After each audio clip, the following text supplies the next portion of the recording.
All right, Jake. I think comics that influence.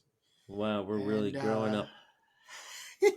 Welcome, who people. gets to go first?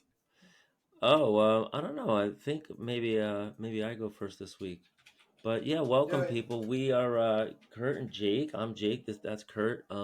We do Turbo Pit Fighter. Where we have a channel, The Making of Turbo Pit Fighter. We're the only two guys to create a comic book live on split screen that we know of. I do the pencils. He does the inks. That's our other channel. We also do this channel, which is Comics That Influence, where we get to gush over our favorite comics and artists. And we're also doing the comic creator exchange. Kurt, why don't you tell them about that real quick? Yeah, we're always looking for other artists, indie artists, to join us in a little exchange. And so that means we're more than happy to send you a copy of our first Turbo teaser, and you send us whatever you got a copy of.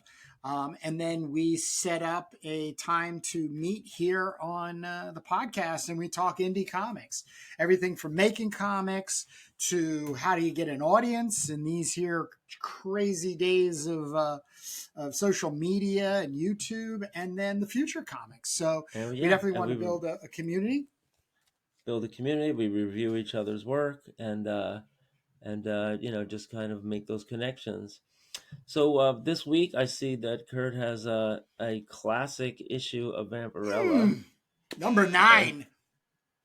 and I have a copy of BADAXE by Adventure Comics.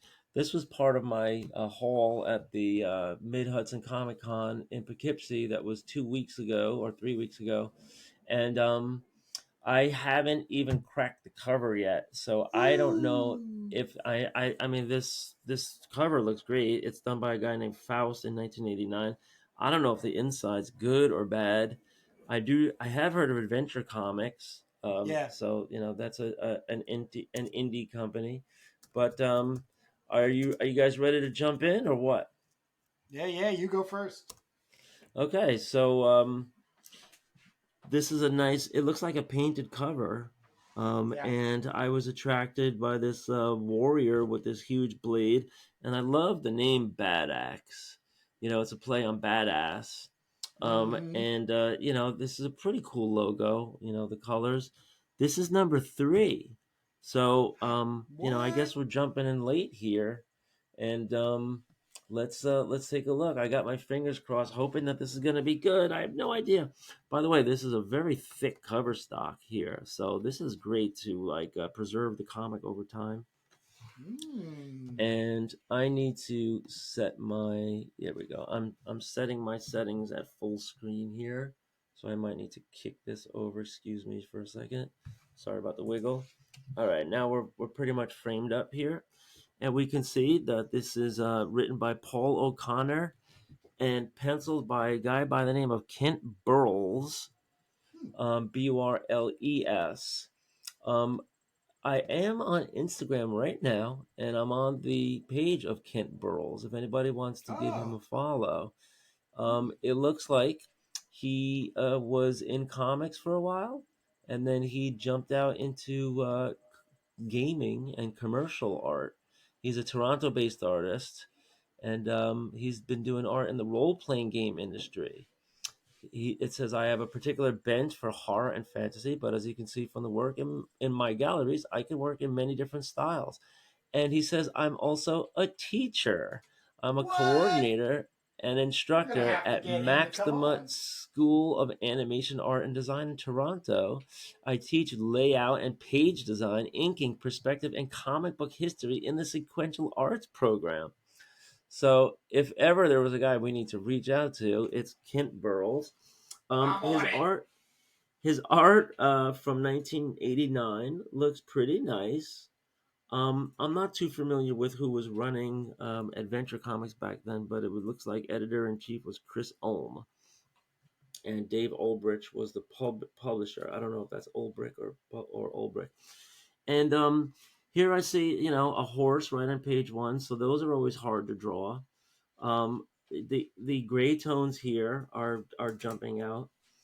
I'm not sure if this is like the greatest reproduction. You know, some of these gray marks here and here and here, it looks like regular, maybe just like regular pencil, and that it wasn't like a wash or a tint or anything like that. So this looks like it's a little hard, but I love the spot blacks here. The spot blacks here. This is pretty professional stuff. And I like the layout here, the sweep of the clouds, right? Kurt, you and I were just talking about like how to like Yes. make these, like kind of like fill up all the space, right? Like this Yeah. is kind of pointing towards here. Um, here we got a guy that's bound up. Um, you got this wolf on the prowl. There's a lot happening in this first page, story wise. And, we're just jumping into this, so we don't know what happened before. But it's called Birthright, and they have a professional letterer, Pat Brosseau. This was inked by a separate guy, James Baldwin. So different penciler, different inker here. You don't see that, sometimes on these black and white indies, you see the one artist doing it all. This is tough getting those horse legs, on there. The bridle and the Yes. saddle and good stuff. So it looks like the wolf is attacking the guy, knocking his crossbow out of his hands. And here's some action here where he's battling with the wolf, and looks like this other guy's coming along with the horse and is going to be smacking the wolf on the top of the head with the crossbow. And here we see for the first time the female character, right? Oh, we saw her before here. Okay. So this was kind of like a standoff, and it seems like the wolf is trying to defend maybe the this wizard looking guy that was I don't know, I'm trying to figure out this whole thing out backward. But the woman flies into action, and so she's attacking this guy. So maybe she's on the side of him, and these two guys are the bad guys. Not sure what's going on here. Um, Hold her still, damn it, great father. So he throws a rock, and boy, am I glad you showed up. That wolf girl is a dangerous criminal. She must have one devil of a thick skull. Is she okay? She got hit on the head with a rock. Pop. Just, I love this dialogue. Just shut up, scumball. What do you see, Falk? Nothing. I don't know. So here, this is definitely gray washes. We It's and very yeah, nice. It's very and it's nice. yeah, it's also kind of unpredictable because by the time you get on a printing press, and this paper isn't particularly that high quality. This paper is like already turning kind of yellowish since 1989. It might have even started out that way. You never know if your blacks are going to be really rich. Sometimes if your blacks aren't rich enough, it kind of shows.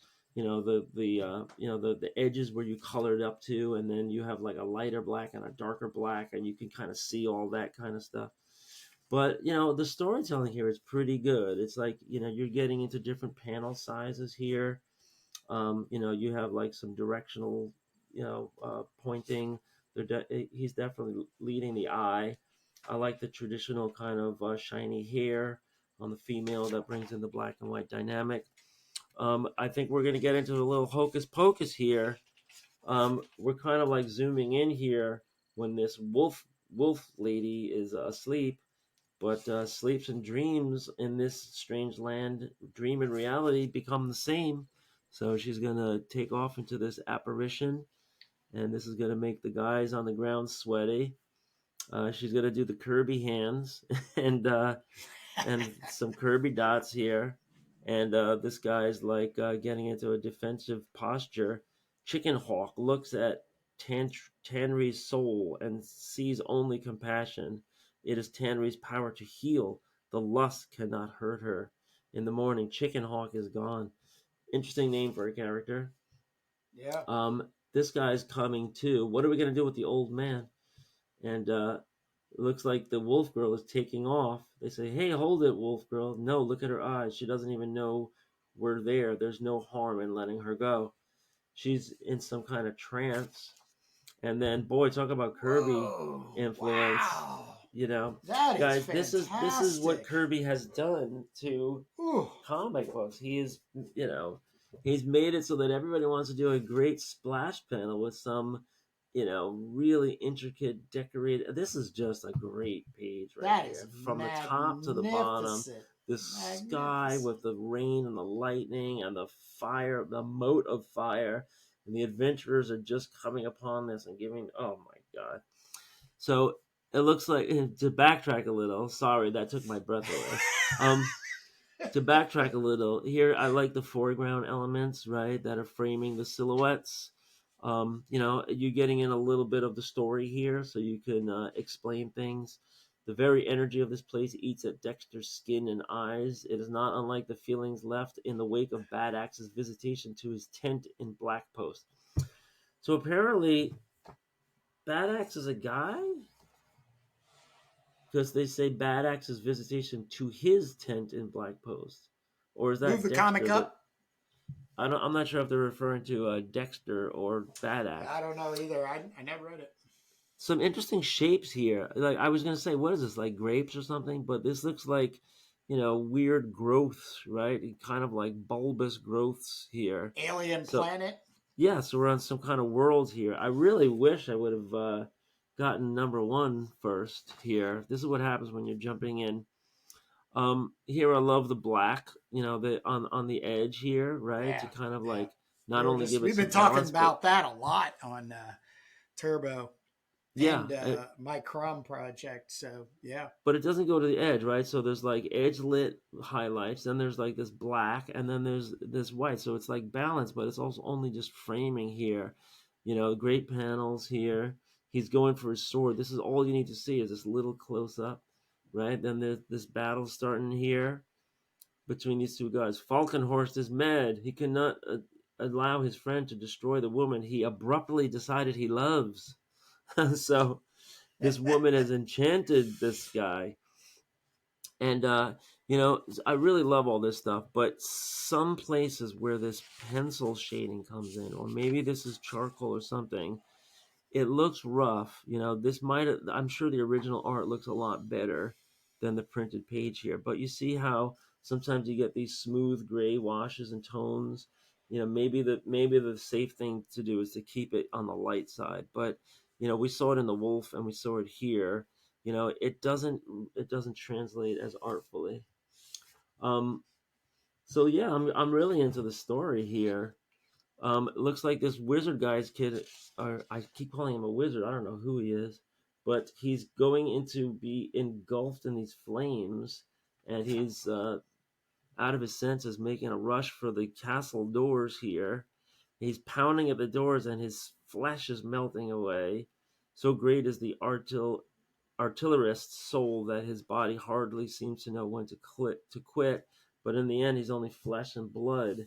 So this is his ending scene, and now we're seeing this monster-looking guy is popping up here, and he's smashing stuff. Um, yeah, this is great. The way this hair flows. This is a great page right here. This whole page right here. And then we're getting this scene. I wasn't sure where this was coming from because this was on the inside front cover. This looks very Kirby-esque too to me, Kirby inspired. Um, and there's something to be said for these kind of like directional backgrounds. Like it looks like it's kind of just like a night sky with these kind of like shiny indications. And so this guy also has some kind of like organically forged armor or something, right? And it looks otherworldly. And here she's in this trance, and then she's closing her eyes at last. Chantry knows without being told, this is BADAXE. So this mysterious ooh, being is somehow the key to her fate. She does not know how or why, nor does she care. It is enough that she is here with BADAXE. What happens next is not her fault. So this BADAXE guy is charging at her, and I can't wait to see what happens next. She dodges the blade, but then he smites her, and she goes flying here, and she's kind of knocked out cold. But she was just playing possum, and she gets the guy in close, and she's got her little spear tip here.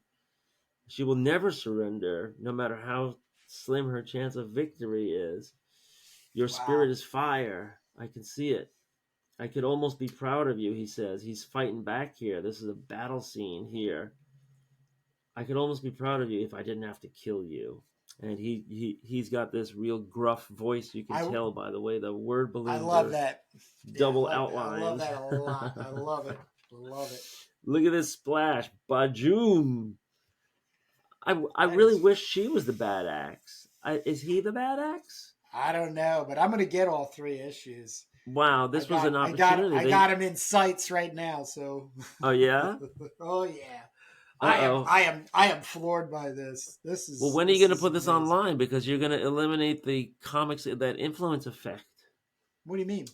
Are you looking at these on eBay or something? Or are you going to buy these from like Mile High? My comic shop. Oh, okay. Your local comic shop. Okay. Yeah. Yeah, these are great. These are great. Look at this like protracted battle sequence. Farewell. It looks like here comes the death stroke, and then no, she grabs his hands and she does the old flipperoonie on him. And now she's got the axe. Tantry is in the hands of fate. She can no more control what happens next than can BADAXE. Each has their role to play. They've been doing this for pages and pages. They're dragging It's this out. great. It's Oh great. yes, look, this is kind of like some. Come on. Her name is Tantry. How about that? Right, like Yeah. tantric. And now Yep. look, she's in this battle, and she's saying, "Oh yes." Right, she's in this kind of euphoria or this kind of like sensual like reaction. Oh my god! But look at all these blacks and whites and grays. Oh my god! There is no victory here. The flames tear through the gash in BADAXE's flesh. There is no time for farewell speeches. I love that. There's no time for false farewell speeches or grudging admiration paid to a superior adversary. There is only time for fear and pain and death. So now this guy's like withering and she's going to grab the axe, and now she's got the axe. And it turns out why this has happened, Tantry does not know, but all at once she does understand one thing. BADAXE was dot dot dot her father. But What? Tantry does not know what a father is. She's just a Ooh. wolf girl, right? That goes into trances. Oh my god. So she enters the Citadel. We're not done here. And folks, no ads, right? This is a comic. Yeah. This Okay? is And remember, I phenomenal. had no idea when I opened this thing up where we were going. This is a Wow. comic. The only thing that irks me is these kind of like inconsistencies on these shading lines. It looks like this might be charcoal or smudging or what, but it Just didn't playing print. around. They did not have like that great of control, in the printing process. So that's the only thing. But merely the latest in an eternal legion of heroes, each steaming with the fresh blood of BADAXE. So the destination is always the same. At last you have come to me.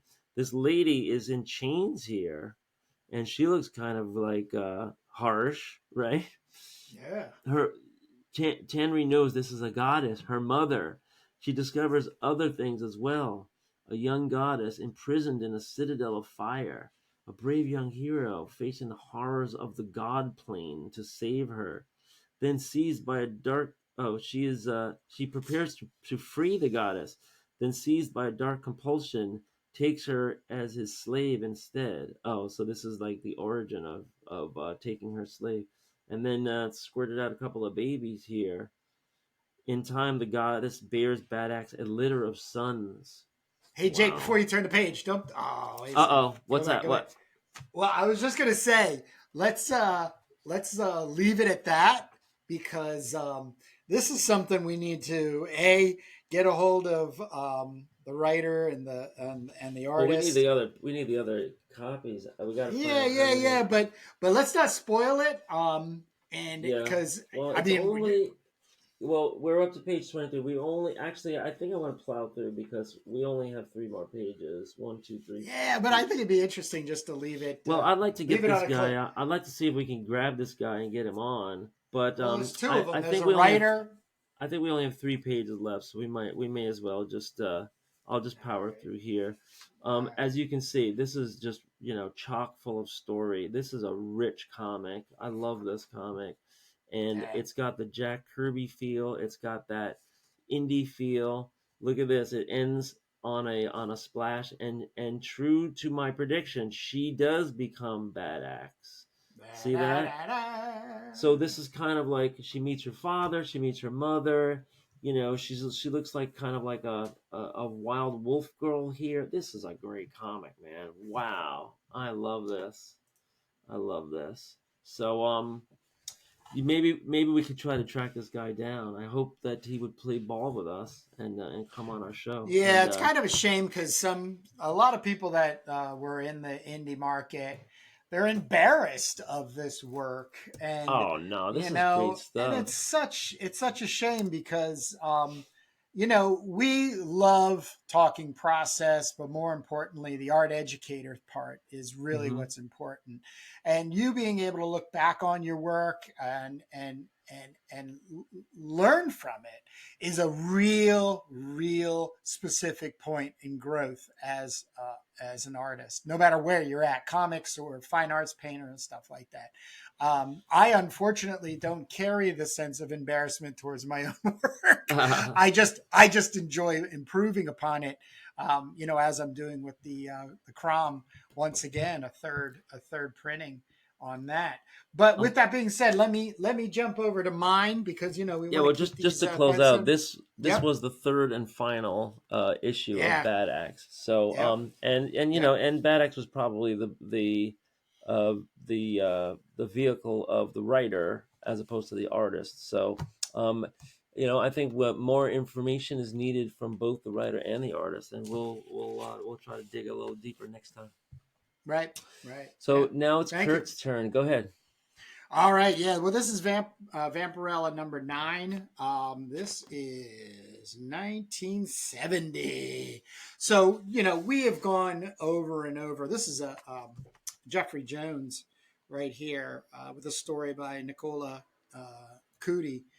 But I'm Oh, just going to really? show off one. I'm only going to show off one story, which is my favorite comic book story.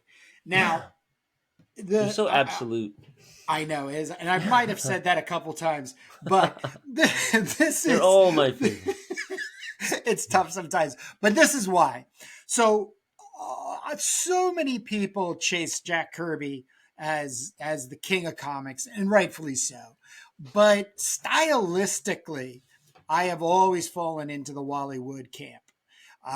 And one of the reasons is the moodiness that he's able to apply with that double lighting effect. So Yeah, this but is a story. Bollywood, I think secondary. He's like the Will Eisner school, right? Isn't he like the second generation of the Will Eisner branch of Yeah, comics? yeah, but still, if you had to put two up in front of me, I would Uh, always pick a Wally Wood yeah, over a he's Jack amazing, Kirby. and It's that's an just amazing it's page. just me, and it's also my own chase of aesthetic, the things that I'm looking for to acquire in my own work. Hmm. And I just find it to be so mesmerizing. So this story is written by Wally Wood and illustrated by Wally Wood. Hence, just such a favorite of mine as let's say top three. Hmm. But he does it all. So the all is also with the zipatone, so that gray value, because he knows he's making a black and white comic. Now I have seen a color rendition of this, which nearly made me retch because it was just absolutely horrendous, the colors digitally. Hmm. But second of all, the story never was meant to have color. So stop it, people. Stop colorizing black and white 70s Warren magazines, the Conan Savage sort of Conan stuff. Stop it right here. So, and this has also that beautiful twist in the stories that I absolutely love, which is a very like pulp fiction, outer limits type of thing. So we have this ugly guy, kind of an ogreish type of fellow wandering around a desolate, and this is considered a sword and sorcery title. So he comes across a maiden. Maiden brings him in. They have a conversation about who each is, and she hires him, if you will, to help her dispose of, I believe it's her mother, in um, Huh. a twist of how things go on.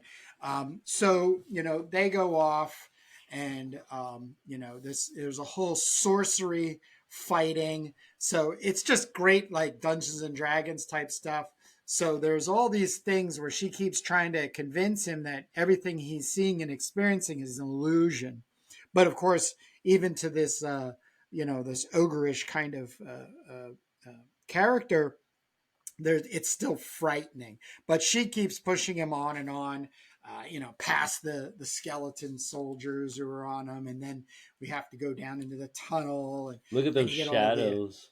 it's you know just I'm gonna leave this here for a hot second, um maybe a longer hot second. It's quite a spread. Oh my The gosh, the the long balance. shadows, making it seem like there's like these giant kind of like This apparitions. kind of thing right here, this it's a cave, you're moving through it, like you said with Will Eisner. It's a very Will Eisner thing. You're Yeah. moving through, and then this negative shape that comes from the page, which then, as a page turner, once again Wow. brings you into another world. Yeah. So there's these all these nuanced things. I mean, you could blow this up and turn it into a full painting right here. Almost Hell every yeah. one of these panels. And then there's the showdown with the hag, the old woman. She's got this. She's the one that's been throwing all this. He's got the magic sword. Total sword and sorcery. The damsel Scantily clad, and her of hair is course, strategically positioned. it's all Yeah. good stuff. And of course, then this guy, slays, cuts the head off. That way, Um, go back. That lower right panel. I mean, people should really notice like just the mastery of the darks in that lower right panel, right? You see the leg is pointing.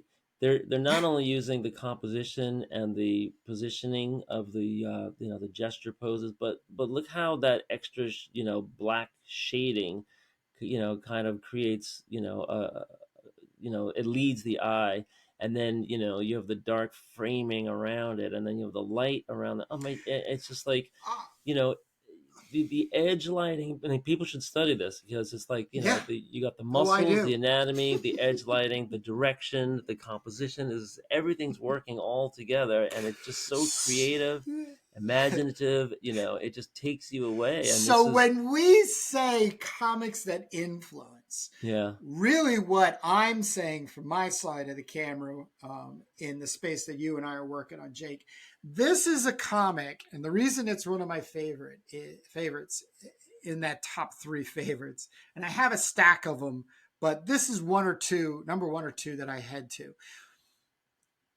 A meditation, if you will, in going to work. If you're going to go and work on a comic that you're obviously working on, have a comic book that you absolutely adore to just flip through it for about 2 minutes, and then you just Yeah. pick up on little things every time. And that's one of the things. It's like Yeah. this here. I really just never really noticed this, but this is something I've been wanting to incorporate, other than the double lighting type of thing. But it's this negative shape that punctures in to Could the you tell my page and the wife that, panel. Kurt? Because she What? says that I don't need to have all these comics laying Oh, around. mine does too. Mine does And I say I do need too. them laying around. I need to It's refer part to of them work. It's all the time. work. um, So but yeah, but it's just masterful, yeah, these are and great, you and got to people. be able to steer clear of the depression that can also come to these, where you close it and go, I'm not going to do that. But you got to persevere, No, and you got don't to get really put it on intimidated. yourself. Just rip Yep. it off, Yep. I mean, Right. just Right. get inspired. People should Yep. also know that these gray tones that we're seeing, we just struggled. We just saw some indie comics that were struggling, to get some like uniform grays and everything. People should know that in the process of making this magazine, these gray tones were, a separate sheet of overlaid paper. Am I right? That were, Yeah, yeah, yeah, that Zipatone. were then. No, actually, it would be Zipatone. Wait, how do those gray? Did they have to You put a cut them film out. on? You cut it out. Yeah, so they cut a film on. So there was It's only not one. duotone. It's not duotone. That's Right, when because there's only you do one the color plate. So this was yeah. colored film, and it could have been on an overlay, but it might have been, on the original art where you have No, to. this I think that I definitely have seen the originals online, and these are zipped. So that means all these shapes had to be cut out with an X-Acto Yes, blade, but now you right? know why I do the washing, the graphite washes, is because Right, I, and I just and would rather do it the way that I'm doing it now and than artists have always cutting all that. struggled. Like if we could just get some gray alcohol markers, that just went Yeah, on and just were uniform, but you always get that kind of like overlapping stroke yeah, when effect, they, yep, especially yep, over time. And so that's why yep, you need this film, because yep, that guarantees. I mean, it literally breaks it up into little halftone dots right there on the page, and right, then they just photograph that, make a plate out of it, and print it in right, black. right. So, So the ending, the yeah, go so ahead. people, you can still do this today, but Yeah, now it would just be a Photoshop layer that would introduce yeah. that dot. So, Yeah, yeah, and it's very important because I mean, even look at this cave effect.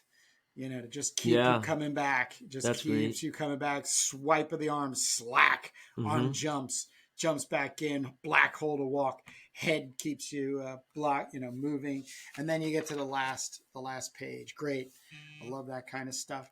And then the coolest part where my thinking is, this was a way for the young sorceress to get out of the spell that she was being holded to by the older sorceress, and they're in sorcery battle. But she basically conjured him as a hero. So he's emerging out of this swampy place, and you think, oh, it's a poor human that was changed into some hideous creature, but it was a hideous creature that was changed into a poor human. Right, the So de-evolution. it So gets that to it gets to just return back to the bog for once it came, and the you got family that waits. your It is Twilight just Zone ending. it is just everything. If I could do stories like this for the rest of my life, I would be completely Could content you show and, that and cover happy. again? Of Because the I was wondering, what is that? So you have like a cover, and then there's an inset here. Yeah, this is another story. It's called The So what Boy Who happened to this Loved Wally Trees. Wood cover? They just like What do you mean? plop this painting on top of it? Well, that's the page. So that's page one. Oh. So right here. So they this basically took that for the cover, right? And then because you Ah. have And all then they that, just cover this whole thing. Interesting. yep, But like they had to. literally up. Yep. Oh, they zoomed in a little bit. Yeah, yeah, Interesting. yeah, yeah, yeah. So they got some Yeah, cover so, art out of it. and just so people know, Vampirella was a 1969 debut, Vampirella number one. Um, in It was a sister magazine to Creepy and Eerie, put out by Yeah. Warren. There might be a little controversy in exactly who created Vampirella, but I think, well, in Wikipedia anyway, they attribute it to Forrest J. Ackerman, a Yep. a magazine editor, science fiction writer, literary agent, and a founder of science fiction Mm. fandom, leading expert on horror and fantasy films, advocate of the Esperanto language, and one of the world's most avid collectors of genre books and film memorabilia. The artist, and this I had no idea until I just looked it up right now. The artist who worked on Vampirella, the very first issue, is underground cartoonist Trina Robbins, Yeah. um, from Brooklyn, New York. She was one of the first female artists in the underground comic movement, and she designed the costume for Vampirella. Four artists Frank Frazetta, who completed the very famous cover of Vampirella #1. And Flash. then she got in. People might know her better from women's comics and working with Guy Caldwell on the guy who did Doll. She worked with Crumb. She commented on his perceived misogyny. We were talking about that a little earlier today. She did adaptations of Sax Rohmer's works. She drew Misty for Marvel, the Children Imprint Star Comics. She worked on Millie the Model, Eclipse Comics. She's had a long, long career, but I had no idea that she was the I didn't the either. original artist of Vampirella. Yeah. So little history there, So and Kurt is showing you thank you. Vampirella #10, I think you said, or 12. Nine. Nine. 9. Oh, okay. Nine. So Yeah. this is about a year later, Yeah. somewhere around a year later. Within the year. By the way, Yeah. the first story artist for Vampirella #1 was Tom Sutton, Yeah. This is who, still Tom Sutton. This is still Tom oh Sutton. yeah, isn't he one of our favorites for Planet of the Apes? I believe so. Yeah. Yeah, I think Tom Sutton worked a lot on Planet of the Apes Yeah. magazines later on too. Yeah. So that's a Healthy career. great little story there. All right. We'll throw up your BADAXE so we can close this out, Mr. Jake Jacobs. And we do this comics that influence. If we're not doing the indie comic exchange, I'm going to be working on trying to get somebody on for next week. I'm going to actually go ahead and email them right after this episode and get them on, because Jake and I have reviewed their comic and we feel like it is definitely something that we want to share more of on here. So there's links below to become a part of the Indie Comic Exchange. But more important than that, whoever you are, because you've made it this far, communicate with us, make a comment, email us. It's in the About section. We are all about the indie comic community, especially black and white comics. We're working on our own black and white comic. But other Yep, than that, Jake, that's all I have for these good people. Let them get back to reading comics, making them if they do. You got anything on the out? that's it, folks. Just check out our channels and see you next time.